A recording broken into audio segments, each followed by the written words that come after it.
We'd love to pitch you an idea for your show. Tom's better at pitching. I'll let him take it from here. Tommy's got the spotlight. Wait for it. Aliens.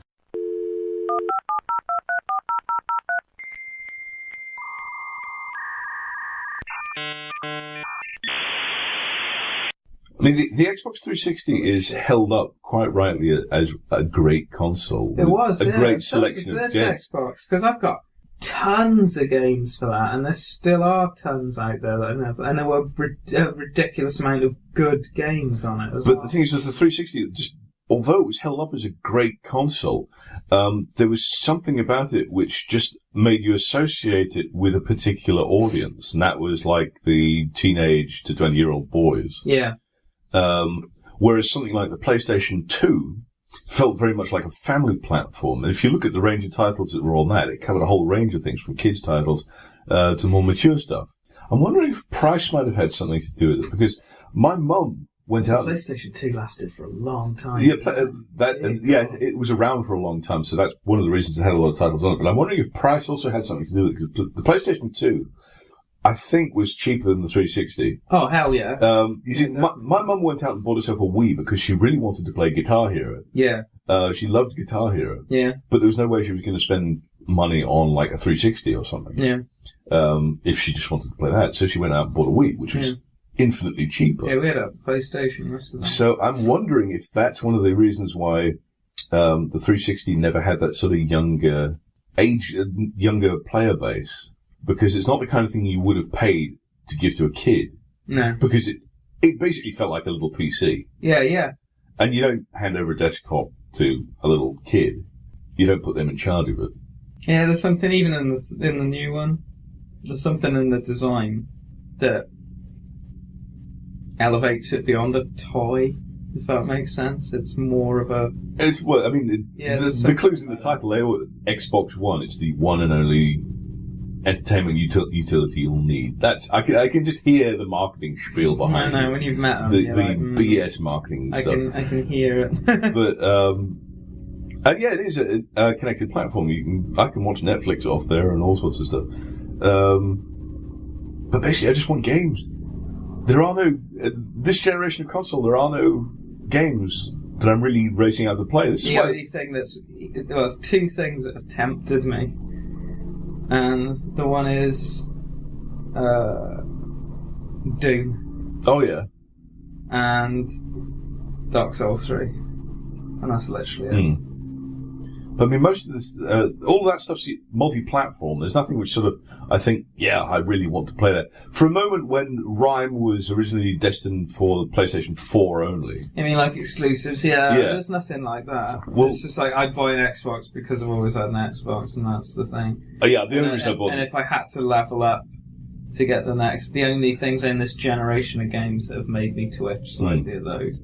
Well, the only reason I got an Xbox One was because I already had the Xbox Live account. Yeah. And I couldn't be asked to sign up for Sony's counterpart. Plus, Microsoft's online stuff just seems better and more secure. It doesn't keep getting hacked. Sony's. Well, that was the other thing. You need to be connected these days to get the most out of anything you buy. Because the games, you don't have to pay for the updates and stuff, but if you want to play multiplayer, you need to. Plus, Xbox Live Gold or whatever it's called, you get free games through that. Yeah. Monthly. I'll check what's available now at the moment, actually. But yeah, ultimately, this generation, the Xbox One, it just doesn't feel as fun as the Xbox 360 did. I remember, getting a new game every week for the 360. I don't know, I just feel like a lot of it is connected with the thing he talks about, in a way, with the console wars in one of the other talks. Nothing's exclusive anymore. It doesn't matter anymore. The whole battle between PlayStation and when the 360 came out, it was a massive deal. It was a big fucking deal. And it just doesn't matter now. It doesn't seem to. It's like the exclusives. Xbox came out. I mean, I looked at the titles available on the PlayStation 3, and none of them really blew me away. I mean, everyone holds up stuff like Uncharted and whatnot, and more recently, because the 360 had Halo 3. The Last of Which Us. was like the biggest game potentially ever made. Mm. Yeah, Uncharted and The Last of Us were the only games on the kind of games on the PS3 which were being held up as must-plays and stuff. And I've not played either of them because I don't have a PS3 or PS4. But even then, I just like, I don't know, I'm Well, going to piss a lot of people off here, but Uncharted just never appealed to me. Couple-based shooters I don't like. I mean, I played Gears of War, the first Gears of War, for 5 seconds because we got it free. And then I just got rid of it because I could not stand that type of gameplay. Played it a bit, but not much. My main problem was I just didn't give a shit about characters in the world. Muscle-bound meatheads, so I just don't... Yeah, it's the kind of thing I would have loved as a kid. Yeah, exactly. It's like, I'm not 13. It's not made for me. I played little G.I. Joe figures and stuff as a kid, and I would have loved that kind of game. Well, actually, some of those kind of graphics would have blown me away in the 80s. But that's the kind of thing I would have enjoyed as a kid, as a slightly more juvenile person. These days, I'll hold up something like BioShock Infinite as a brilliant game. Yeah. And that's, if you stripped away the story, that would be a very mediocre shooter. Yeah. But the narrative is what you sort of get wrapped up in that. But I've all but abandoned console-based gaming. I've gone back to the PC for the first time in donkey's ages. Really? And I mostly play games on the PC. Wow, okay. And they're not AAA titles. They're all the indie titles and stuff. Yeah. Because they're more interesting. Yeah. But like the consoles are aware of that. They know now. Well, they're trying to get the indie titles to go across to them. They're all getting the indie games on them where they can. So it does feel like we are sort of getting into a golden age of playing stuff. But It's a golden age for indie. For indie, yeah. If you want to make games in your basement, now's the fucking time. Yeah, oh yeah. It's interesting because it's that thing where it's kind of like the 80s when it started out, but you've also got actual accessibility. And you can, someone can actually make a game that can go on the Xbox and be played by millions of people around the world. But that's the thing. There's no real. I would never buy an Xbox One just to play indie titles. I mean, the reason I'd buy that was because it could cater for the graphical requirements, which my bog standard desktop probably couldn't for stuff like Doom, basically. Yeah. The most recent Doom. I don't think my desktop could handle that because so pretty. It's pretty and the speed. I mean, this is why I mostly play indie titles on my PC. It's because it's a moderate PC. It's not a gaming rig. No. I use it for work, mostly. I'll tell you something that, I don't know, I'll see what you think about this. I've never liked the look of the Arkham games. They could have been worse. Well, I'll say. But it's not a great defense. Yeah, I mean, if you've looked at some of the designs they came up with for the Joker, the original designs and stuff, like he had wire around his face, which sort of pulled his mouth open. It felt like, I mean, it was very different. It felt like they were trying to go for a completely different approach, their own unique approach to things. Yeah, sure. And because it was made in over here rather than in America, it felt more European, the design and stuff, the architecture, than it did American. But yeah, you're right. It doesn't gel for me, and there's like none of it feels like a cohesive world. Well, the first one, no, and it kind of feels Arkham Asylum does. Arkham Asylum feels like a place. Yeah. It's when they start to spread out into the city where I felt stuff started to fall apart. I mean, Arkham City was a sort of hodgepodge of stuff. Yeah. And Arkham Knight, I liked some of the stuff in Arkham Knight, especially there was one design aspect on one of the islands which was being redeveloped. And you looked at it from the surface and it looked like all these glittering towers. Yeah. And then when you get close to it, you realize you can actually go beneath the street. And you see that, it's been built on top of like an older part of the city. So you've got all these old buildings underneath the street. And you can sort of delve down underneath it. So it's still like this weird two-tier thing. And I did like that visually. But it didn't feel like Batman.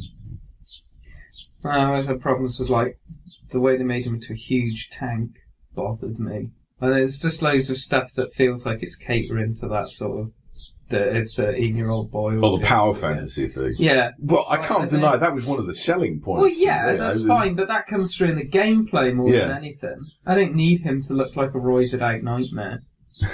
Yeah, Kind of does. He's like wider than the cape. It looks like he's got a towel around his neck, dragging around behind him, as opposed to this sort of, for Batman, that didn't be a bother bit more balanced. Well, it didn't bother me for Batman. It did bother me when I saw Jim Gordon in Arkham Asylum. Yeah, because he looks virtually as beefed up as Batman does. It's like everybody's embroidered out free. Yeah, they made him look a lot weedier in later installments. I must say as well, right?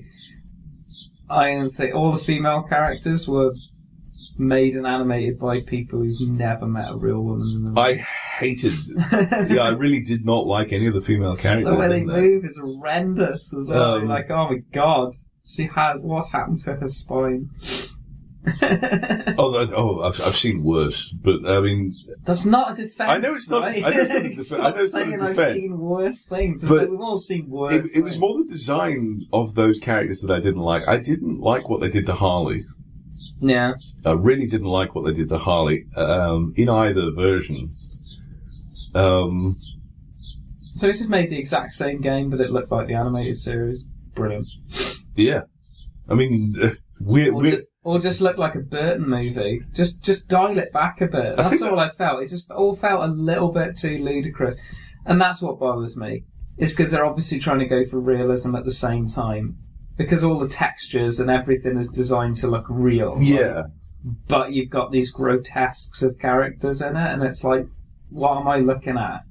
It's not real, but it looks real at the same time. It's like, probably if they just changed all the shaders and made it look a little bit more offbeat, like sort of Toon Shady or something. Again, I'm not saying do that, yeah. but like something that makes it look visually a little more surreal. Again, I think that was a problem of the later titles, Arkham City and Arkham Knight. I think they suffered from it more. Well, I don't know because I haven't played those, so I can only. You played Arkham City. Oh yeah, Arkham City. Yeah, but I haven't played like. Well, look on Arkham Knight as virtually an extension of Arkham City. It's virtually that again, but bigger and slightly taller. But I felt that the original Arkham game, everything gelled together visually very well. Yeah. I mean, yes, fine stuff might have been roided out, like you said, like Batman and that, but it all worked together, and it all felt very focused and very, very cohesive. Yeah. The problem when it came to Arkham City and stuff is the variety of environments went through the roof, and they didn't gel together properly. If they'd sort of chosen one place like the steel mill or something and set everything there, that would have been fine. But they didn't. Yeah, you get that weird feeling of everything kind of crammed into one city block. Yeah, and it just didn't work. You'd round the corner, but there'd be something completely different there. It didn't work because it's like in the actual movies where you've got multiple villains. Yeah. If you have multiple villains, then you're only paying a little bit of attention to each of them. Whereas the better movies have one villain and all of the attention is on them because you build the entire story around them. Yeah. It becomes very focused, very interesting because their character, their nature is all peeled apart. It's exactly the same with an environment. Yeah. If you look at an environment, you can peel it back, you can, make elements out of all the nooks and crannies and stuff, and it all feels like it belongs in the same place. Yeah. But you obviously can't give that level of attention to a city. Yeah. And it starts to feel that way. Yeah. It invariably feels empty. Here's something for anybody who's criticised Batman, Arkham Asylum. I've actually been to a building with gargoyles on the inside. Really? Yeah, there's one in Cardiff. Is it a church? No. What is it? It's actually a hotel. Okay. And the lobby of the hotel has some quite interesting architecture, and it has gargoyles on the inside of it. So, back off, anyone who has any problems with that. It doesn't make any sense. It's swinging around in gargoyles indoors. Well, you've obviously not been to Cardiff. Apparently it's a thing. That never bugged me. I mean, I'm sure there's someone out there who went, well... Well, I think that's actually that actually highlights what I think is one of the main downfalls of modern gaming, is that they try to make it too logical. They forget that it's a game. Yeah. And it's fine to have gameplay mechanics in it. It's like, who cares? Who cares why that's fun. There? I need it to make as long as it's fun, who cares? Yeah, totally. I totally agree with that, and I've been on the I've been on the inside of that. We've had conversations of like, well, just do it because it'll be fun to do. Oh yeah, but you can't because of this bullshit real life reason. It's like, it's a game. Who cares? It's like Metal Gear Solid. To turn covert at one point, you hide inside a cardboard box. Yeah. And that's it. I know. And no one can see you inside a cardboard box. Yeah, and it is a running joke, but also, who cares? Cause it's a gameplay mechanic. It allows you to traverse the level, and it's fun. It doesn't matter if you look at it and think, oh, it doesn't make any sense. I do think that, like, it is snapping back a bit now. You know, you are seeing stuff where people are just going, fuck it, it's fun, we'll just do that. Yeah. You know, and you are seeing that a lot more. But again, I think that's indie pushing it. And I think it ties in with the visuals as well. People aren't afraid to use cartoony visuals anymore. No, yeah, that's true. I think, interestingly, one of the side effects potentially of having this sort of leveling out in the consoles now, because really, they're all at the same sort of level. Mm. I mean, years ago, you had consoles that were better than others. You know, there was that whole graphics war. Mm. But, like, that's all come to a head now because everything's plateaued. Everything's kind of just as good as everything else. So, like, you are getting that thing where no one has to go, oh, look, we can do a fully realistic jungle. Look how fucking amazing it is now. And you get people going, well, what's more interesting? Can we have a game in there now? Yeah, exactly. Like, you know, and you get neon glowing shit and, you know, and all kinds of crazy, wacky fun things. But that race for graphical superiority is still going on because it's the race for 4K now. Yeah. But the thing is, that's tied in with people's ability to buy a 4K TV. Yeah, exactly. There's no point in buying a console which is 4K capable if you don't have a way of displaying Well, it. that was even an issue when we were doing HD. Yeah, because HD was just coming in then. Yeah, that was like when they got rid start of all of our the 360. CRT monitors and changed them all up. And there was an argument in the office at the time of that where we were just like, well, we're designing it all for this HD shit. We were like, but who's got it? Because no one had it then, you know, and it was just like, it's taken years for that kind of stuff to take over. I still play some. My game system's still on a CRT, which I actually got from... Because when they got rid of them all, they sold a bunch off, and you could get like a massive TV for like a tenner or something. I got a Sony, it's like a huge big Sony CRT TV. That, oh my god, if you drop that on somebody, they'd never see the light again. It's absolutely like dropping an anvil on someone's head. It weighs about 1,000 tons. But it still works. It's great. I dread to think how old it is and how long it's been running for, because it used to be on all day, every day. I eventually buckled and got myself an HD TV, simply because I didn't have a choice when it came to games. The text had become unreadable. I must admit, even in Dark Souls, I'm struggling to read shit now. I'm like, the item descriptions, I'm squinting at it going... Because there's like little gaps in the lettering because of the way it generates the thing, and you're there going, oh, I can't quite. What is that? I mean, the first time I played Dead Rising on the 360, you get radio messages on that, which pop up at the bottom of the screen in text. I couldn't read any of those. With Dead Rising, yeah. I could never read any of those. And I was like, Jesus Christ, you can't read this. But I didn't buy myself an HD TV at that point. I just bought myself a larger... Yeah. So that was around the same time, because I remember that argument was part of it. Because we were like, we don't want to end up like Dead Rising, when no one can read what's going on the screen. It was a bit of a dick move. It was a real asshole move. And it's like, to the point we're talking about it nearly 10 years later, it's like, it was a notoriously retarded thing to do. So, they've just announced a new Xbox. I can't remember... Xbox One S or something like that. I can't remember. But I think that's supposed to be... You see, I've not really paid a huge amount of attention to what was at E3, technology-wise, but I have no plan on getting one, because I have no plan on getting a 4K TV. Apparently you can possess a T-Rex. If you're Mario. And the little T-Rex gets a little laptop. I have no idea what the fuck that's got to do with anything, but that's gone around the internet like fire. I've not seen that meme. Have you not? No. It was from one of the videos they released. There's like, there's a Mario next to like a proper like Jurassic Park level detailed realistic T-Rex. And he just like throws his hat on the T-Rex and then sort of gets sucked inside and T-Rex comes to life. Okay. This must be from that weird Mario game where he's in a sort of version of New York. I don't know. Well, I've only They're seen... crossing it over with wabbits, aren't they? Oh, Rabbits. that might be a different one. But I don't know if that's the same thing or there not. was this screenshot or... How up to date are we? This is probably about a year behind that, actually. And also going, I've seen a game. Yeah.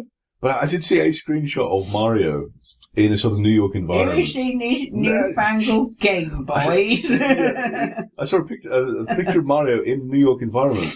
But Mario is human, right? Okay. Yeah, Mario is human. What do you mean, generally? He's supposed to be human, he's supposed to be human. Actually, or in this thing they've made him like photoreal? No, that's the thing. Okay. They have more realistic humans wandering around.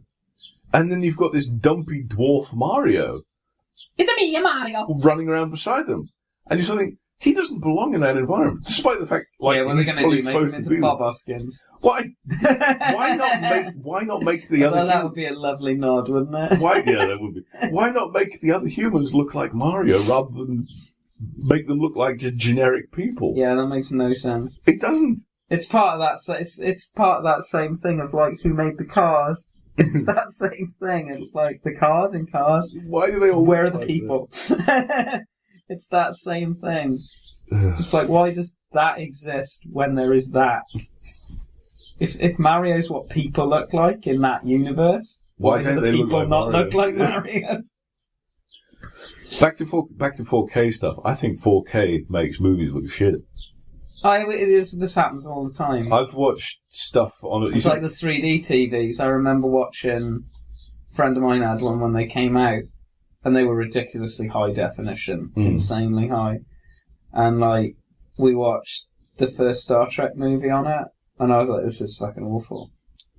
Like, it was literally like the first Star Trek movie had come out, and it had literally just come out on DVD. Yeah. And he was like, oh, watch it on this, it looks great. And I was like, sitting there going, this looks like it's filmed on a handycam. Yeah. It looks terrible. It doesn't look epic anymore. No, it looks cheap and nasty. It looks like you're actually looking at the set. You're on the set. Exactly that. It's like, it looks like, because I've been on film sets, it just looks like I'm there. I don't want to look like I'm there. Everything looks like it's made out of cardboard. It all looks like it's behind the scenes footage. Yeah. That's exactly what it does. It makes everything look like it's one of those behind the scenes things. Yeah, and I'm like, it's all wrong. I want it to look as epic as it did on the big screen. Yeah, it's like when they cleaned up Star Wars and you suddenly got all the matte lines around the TIE fighters and stuff. They're like, look, we've improved it. Oh yes, I can see where you cut it out to make it... I don't want to see that. I don't want to see the little box going around the TIE fighters that flies through the landscape. Oh dear. It's like, that's not improving it. It'd look better on VHS. It shouldn't be that way. Give me a CRT and a VHS and Star Wars will look amazing. In that same vein, when I got... it must have been Halo 5. The opening cutscene to that, because I play stuff on my shitty old CRT. I got to see the opening cutscene on the CRT. Oh, awesome. And I was like, is this live action? Because for the first couple of minutes I was like, this is fucking amazing. This looks like a live action film. And it took me ages to work out that it was CGI, but because it was on the CRT, crushed down on a CRT, it was impossible to tell. Incredible. So in other words, if you want your gaming to look more realistic, get a shittier TV. Yeah, totally. Like literally, yeah, because you're getting like, nearly 4K graphics, but through a CRT. So you're getting like live action essentially. It just looks like, this looks amazing. I don't know what people are on about when they said this graphics weren't any good. So basically, the more money you put into your TV, the worse your visuals are going to be. But it's the same with all technology, though. When you look at it, it's like computers now are astronomical compared to what they were when we were kids. Like that thing over there, like that, that you could run NASA off that. Well, I'm always blown away by the size of stuff. Like games back in the 80s used to take up exactly the same amount of memory as a Google logo. But that's what I'm saying, though, is that, and it's the same thing as the graphics. Is like the technology's moved on, but so have all the programs. So, like when the if you had all the stuff on that you used to have on your computer in the 80s, it would run like fucking lightning. Because there's like a tiny little fraction of the hard drive being used. But all the programs have moved on, so it's no better. Because, like, you've got these giant programs that use all the memory to run it. Plus, and the computer's just as fucking slow as it was in, like, 1992. And you're like, we're not getting anywhere because everything's moving along at the same speed. If I get all the old programs and run them on a new computer, it'll be amazing. Plus, programs these days are a lot sloppier than they were back in the day. God, because they know that they have the leeway. They know that they have the room. Update. Yeah. They can constantly send you updates. But they didn't have the ability to do that simply because they didn't have the space. To work when they had to work out what the problems were. I'm not saying there isn't a lot of problem solving still involved with programming now, but you can be you don't have to colour within the lines. No, as long as it basically works. Yeah. We'll fix it in a patch. Oh, God, not the patches. I knew that would happen as soon as they took consoles online. I knew games would stop being finished. I didn't expect DLC to go the way that it did. That's another thing which puts me off AAA games. I just can't bear to spend 60 quid on a game that I know isn't finished. Yeah. That I know I will have to pay. That's why I wait for stuff. It's like I got Alien Isolation. I think I got it second-hand in CNEX or something for, like, a tenner and add all the DLC and all the stuff on it. Like everything. And I'm like, this was like the 70 quid version of this game when it came out. And you just wait like a year or something and buy it. It's like, just have some self-control. It's like, yeah, we'll play it. Just not right now. I mean, I picked up, what is it, Dead Rising, I think it's Dead Rising 4. Dead Rising 4. That was the last Capcom game I'm buying. Simply because the ending, I think, is DLC. Oh, what the fuck? Because I got to finish the game. Yeah, well, no, I got to the end of it, and there's a conclusion, but it's sort of a conclusion that... to be continued. And you know, virtually, what happens is the main character sort of gets dropped out of a helicopter. Spoilers! He's dropped out of a helicopter. Don't play the game, shit. Play the original Dead Rising is better. No, he gets dropped out of a helicopter. Well, will be now. You'll be able to read it now. Everyone's got a HD TV. He drops out of a helicopter, and then that's kind of the end of the game. But you just know in your gut that's DLC. It hasn't been released yet, but you know in your gut that's DLC. Into the next level, it's just going to continue from there. And that's one of the reasons I didn't buy the most recent Resident Evil game, Resi 7. Loads of people are holding Resi 7 up as being a brilliant little scary game. Yeah. But I don't want to buy it because it's Capcom and I just feel that it's probably unfinished. Yeah. That it's probably going to have a bunch of DLC. And I just don't want to do that. Good horror games are few and far between as well. Nothing's topped Silent Hill 2. No. Did you ever play that?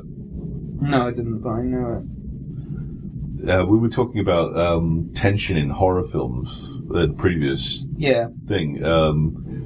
And that is one of the only horror games I've played where I didn't want to continue. There's this point where you've got to go down some stairs, this insanely long, impossibly long flight of stairs, and you can hear noises and stuff. Oh, and having endured the game leading up to that point, just sort of saying, I don't want to go down there. I really don't want to go down it. Don't make me go down And there. the only times that I had that experience was they re-released Resident Evil 1 on the GameCube, so they saxed it all up, and it was beautiful. And I played that, and I couldn't play it. The point was like, I can't deal with this. So it was really freaking me out. It was really creepy, really, really creepy. But they're all old games. Well, Silent Hill 2 didn't have jump scares either. It was all atmosphere. I mean, the opening section of that game... Well, Resident Evil didn't really. You'd sort of see it shuffling towards you and you had that whole panic of like, oh Jesus Christ, I've got like one bullet, where the fuck do I go? What do I do? But this is the thing about horror games in general these days. They don't build the atmosphere in the way that Silent Hill 2... they just sort of ram something horrible up against the screen. Because I've seen... Oh God, There's something else that I saw that's come out recently. They've made a sequel to something that was quite famous. Oh God, it sounds like such an out. Well, they seem to have... and it just looked like that. It's just dripping blood-soaked horribleness. Gore and stuff. Shoved up against the monitor. I'm not saying...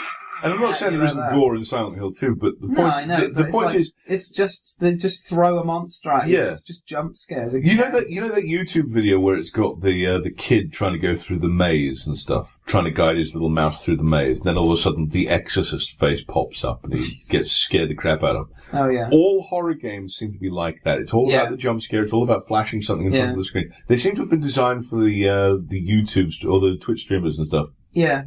For jump scares, to see people's reaction. And that's not as good at building up atmosphere. Yeah, there's a reason that Alien Isolation was put on this high plinth of awesomeness, because it's one of the only games that's done anything like that in the last decade. You know, because that whole idea, you know the fucking thing is in there. You can hear it moving around and it's like, oh, God, you don't want to... You know, and the ability to hide and all those kind of things. It doesn't rely on jump scares. It relies on atmosphere and tension. Even the sections where it does sort of spring out at you, it doesn't spring out at you like No, it doesn't spring out at you and go, look, I'm an alien, you know, which is what you get now. It just kills you. If you're at that point where it's jumping out in front of you, you're fucked. Yeah, it's just a gradual thing. You gradually realise, you're screwed. Where the tail comes through your chest, you jump. You hear it coming up behind you. You hear the thump, thump, thump, and then the game suddenly is wrested from your control, and your character looks down. The character looks down and sees the spike coming out of his chest. You hear that angry little scream from the other side of the level. Oh, shit, it's shit, start running.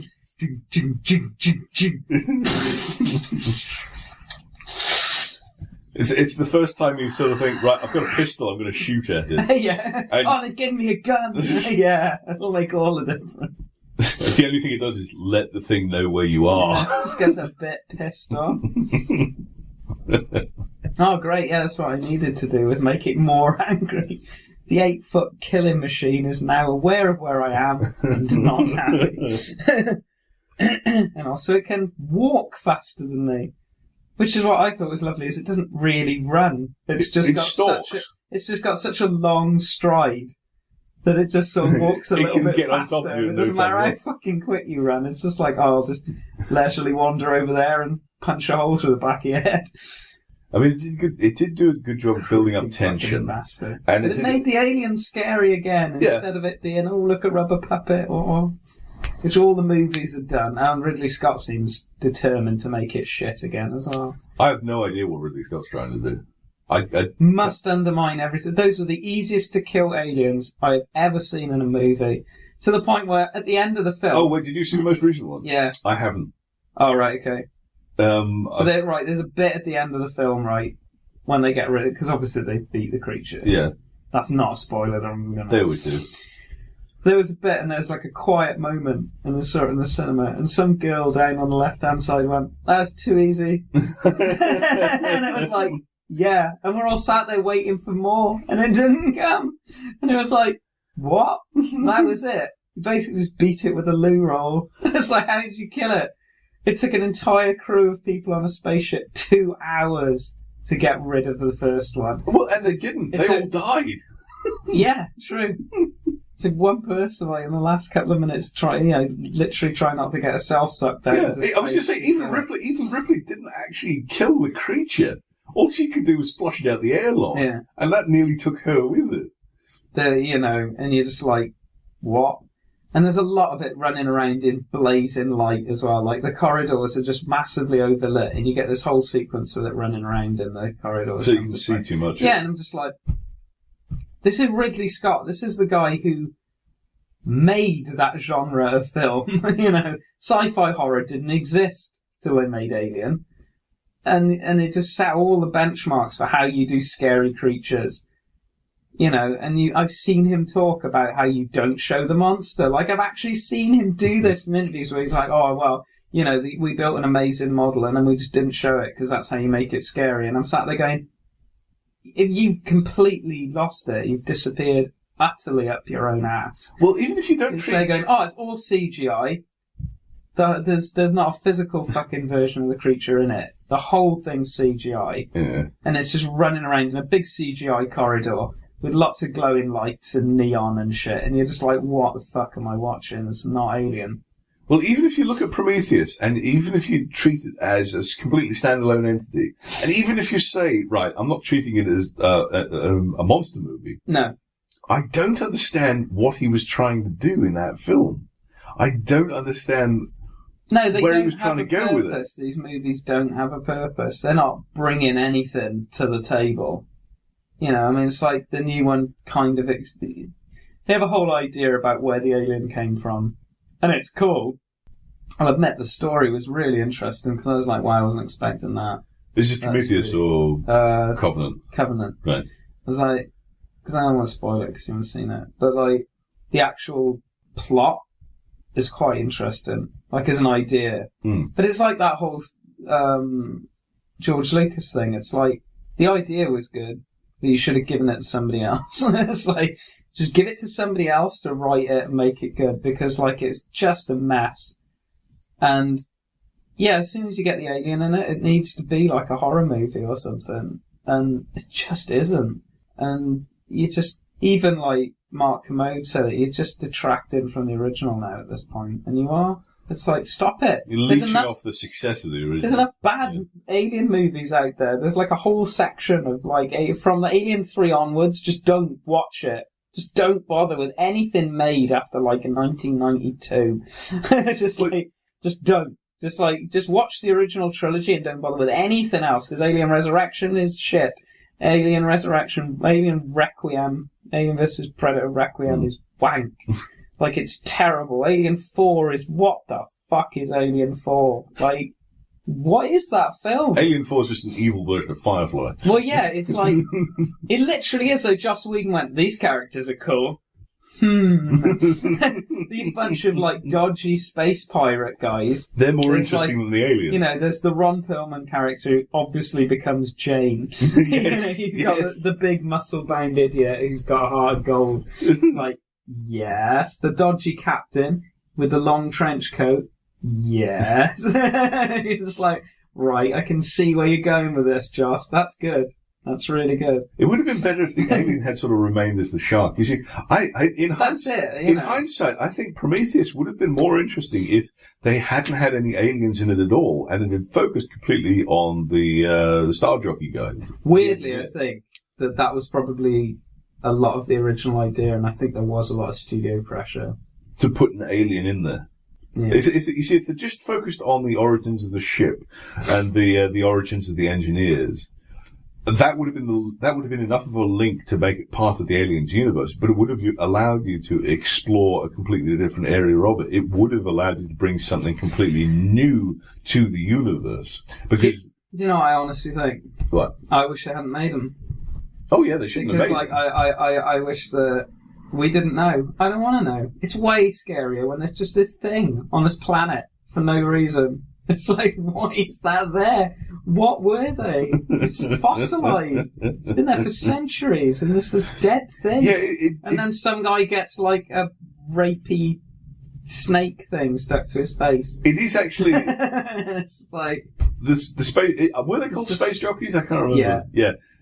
It was actually less interesting when you found out that was like a bio suit that he was wrapped in. I know, and rubbish, he was humanoid right? underneath. Human underneath, and you're like, oh, lame. It was. I wanted them to be like giant fucking. It was more. Yeah, it was more interesting when he was like fused with his ship. Yeah. And you thought, oh yeah, that's kind of weird and freaky and alien. Yeah. Yeah. So I think with Prometheus they focused on the wrong alien. Yeah, but. They never make it weird. I mean, I know you don't actually see an alien in Prometheus. No, I know what you're saying. But like, they just didn't make it weird enough. It was never going to be what you wanted it to be. I don't think they knew what it wanted it to be. Because you've had decades of people sat around mulling it over and wondering what it could be. And also, like, loads of, in the same way that Star Wars had it, you've got loads of peripheral writing on it as well. There's loads of books and comics and stuff. But the movie on its own, and all have more interesting ideas. Yeah, the movie on its own was actually just bad storytelling in certain places. Like, the crew ended up sacrificing themselves to take down a ship, the alien ship as it was leaving.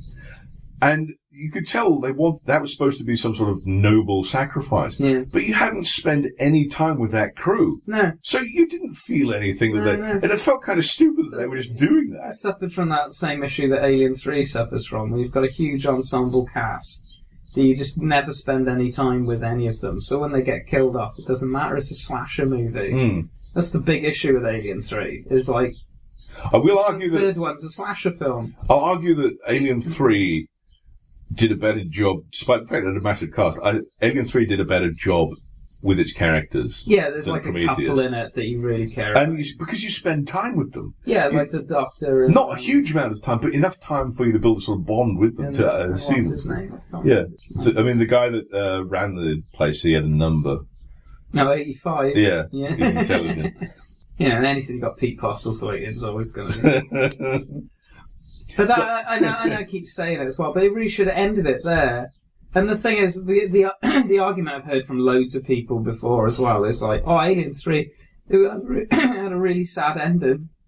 You know, and the idea that they killed off Newton Hicks and everything, and it's like, and I can't, you know, it's really sad and stuff. It's Alien! It was never going to end well. It's like a Lovecraft novel. Yeah. It's never going to have a happy ending. Those three people are not going to get together and go live in like a little white picket little fence space house. cottage. Yeah, it's like, it's not going to happen. I never found Alien 3's ending to be sad. I just found it depressing. Well, yeah, it is. And not but the good that's way. kind of the point. Not that sort of melancholy way where you can sort of look back and think, yeah, I want to experience this again. I just felt, oh, this is kind of grueling. I don't really. This is why I don't like Alien 3. It's actually because of the ending, because it's just grim and depressing, not interesting horror, but just sort of, right, okay, well, that was that then. Yeah, I'll agree with that. Because, I mean, you can have a sad ending and think, oh, that was awesome. That was just a brilliant ending. It can end on a horrible note, and you can just think, that was brilliant. Yeah. That's how the story needed to end. And Alien 3 just sort of like, oh, well, now I just feel like shit. Yeah. We ended up on Alien anyway. Oh, yeah. All roads lead to Alien, apparently. We should Apparently just do. title this podcast about something aliens. But like a lot of those issues, I hate to say it, because Aliens is potentially a perfect movie. I mean, it does everything it's supposed to do really well. But most of these problems that we're looking at stem from that. Because Cameron did certain things to make the second film work, it opened the door for things to happen in other movies. So, like, the fact the aliens look different, for a start. The simple fact of removing that dome from their head and making them look a bit different, that opens the door from them always looking different. And then adding things like the Queen. It's like, you can dick with their life cycle, and you can make them look different. And all these things just start seeping into all the other movies. So they never quite look the same. And they get boiled down to just basically looking like parodies themselves by the time you get to AVP. I think Aliens brought, the simple fact was Aliens brought the concept of escalation to it. Yeah. Right, there's one alien in the first one, that means we'll have an army of aliens in the second one. Which is great, and it works really, really well. But like, in context, as we know, Hollywood never gets it. They're like, oh, that worked. We'll just apply this to everything. And like, and there's a joke that me and Helen have, like, of the idea of this, because there's so many sequels to films where you get more of the creature and they send in the Marines. It's like, there's loads of movies. A prime example is the second Hills Have Eyes film, because this is where it dawned on me, and I was like, oh my god. Oh, yeah. Because it's a bunch of, like, soldiers, and there's loads more mutants, and I was like, what? It's just aliens. got the aliens thing. Like, what's the best, like, the most successful sequel that's ever been made, potentially? Aliens. What did they do? Well, they send in soldiers and there's more of the monster. Right, we'll do that. You're just like, oh god. I wouldn't mind if the soldiers weren't always the same bunch of rejects. Yeah. Because they're always conscripts, second-rate soldiers. If it was actually a proper squad, basically, if it was like the soldiers or mercs from the end of Aliens 3, yeah, who are just proper badass, they just wander in and shoot everyone. If they were them, Well, that would be a more interesting it's like story. James Cameron actually apologised to the Marine Corps after that because of like the way he'd done it. Because he was like, I then sort of encountered real Marines, and I'm sorry, because he'd been sort of steeped in the whole Vietnam era of stuff because he'd worked on like Rambo and stuff, and he was like, so he sort of wrote it from that period, and they're conscripts, they're not proper soldiers. They're hard as nails special forces. They're just people who've been drafted in, you know. And there's a very big difference in training. Fuck authority, and I don't want to be here. They're the kind of people who would not be allowed to be into the Marine training. But then it raises some interesting questions about the world of aliens. It's like, is there what classifies? Is there like a national service kind of thing, and everybody does their little tour in the Marine? Is it all privatised? Yeah. Is that technically what we now know as a private military contractor or something? I've always felt, and from like little sort of trigger points in Aliens, that it works. That sort of universe is very similar to how imperialist Britain was. So you've got like Weyland-Yutani is such a big, important corporation that they're similar to the Dutch East India Company. That their trade routes and everything are so important that they basically can just hire the army to defend them in the same way that the British Navy was basically belonged to the East India Company. I think the East India Company had its own military. It did, yeah, but it also. The Navy was yes, no, sir. Well, because we make all our money from tea. I was going to say, but the British make sure that no one's stealing this. The Brits wanted to protect the East India Company because it was one of the very first too big to fail companies. And you get that exact same vibe between the stuff with like, the way that this Marine squad is seconded to Burke. It's kind of given to him. Guy? Yeah, he's the corporate guy. It's like, you take these people with you and you oversee this whole kind of mission and do what you want. And it's like, even though he says, it's under military jurisdiction, they purposely put, like, Gorman in charge. He was a puppet. Yeah, he's never been on a mission. He's, like, only had, like, one combat drop before that one. And you're like, we've given him this wuss of a commander so that he can sort of poke him around and we should be doing this. Because it's in company interest. Make sure you bag one of those things up and bring it back. Because I'll get royalties off it. Forever and ever. Money, money, money.